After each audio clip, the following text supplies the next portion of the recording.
আসসালামু আলাইকুম সম্মানিত দর্শক শ্রোতা, আমন্ত্রণ জানাচ্ছি আমাদের নতুন আরো একটি ভিডিওর সাথে।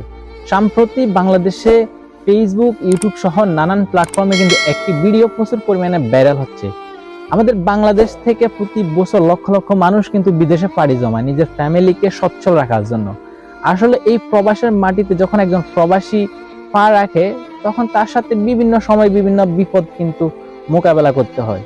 হ্যাঁ দর্শক শ্রোতা, আজকের এই ভিডিওতে আপনাদেরকে এমন একটি ভিডিও দেখাবো যেটা দেখার পর আপনি হয়তো চোখের পানি ধরে রাখতে পারবেন না। হ্যাঁ দর্শক শ্রোতা, সম্প্রতি যে ভিডিওটি ভাইরাল হচ্ছে সেখানে একজন প্রবাসী বিদেশের মাটিতে মৃত্যুবরণ করে, আর সেই খবরটি তার পরিবারের কাছে কিভাবে ঠিক পৌঁছানো হয় দেখুন আমার পাশের এই ভিডিওটিতে।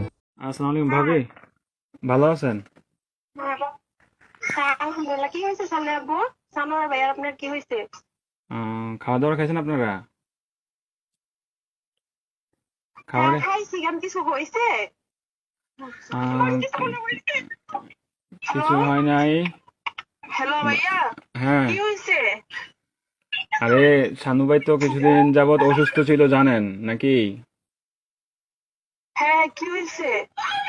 শানু ভাই অনেকদিন যাবত অসুস্থ ছিল, ট্রিটমেন্ট নিছে। ওনার লো প্রেশার ছিল, অনেক ধরনের অনেক সমস্যা ছিল। তো কালকে রাতে কি উনি হয়েছে এটা বলেন। ডিউটি থেকে আসার পরে ঘুমিয়েছিল আর কি, বুঝছেন? তো ঘুমিয়ে থাকার হ্যাঁ, পর তো আজকে সকালে আর উনি আর ঘুম থেকে ওঠে নাই, বুঝছেন নি? উনি হ্যাঁ। আল্লাহর ডাকে সাড়া দিয়ে ওই পারে চলে গেছে, বুঝছেন নি?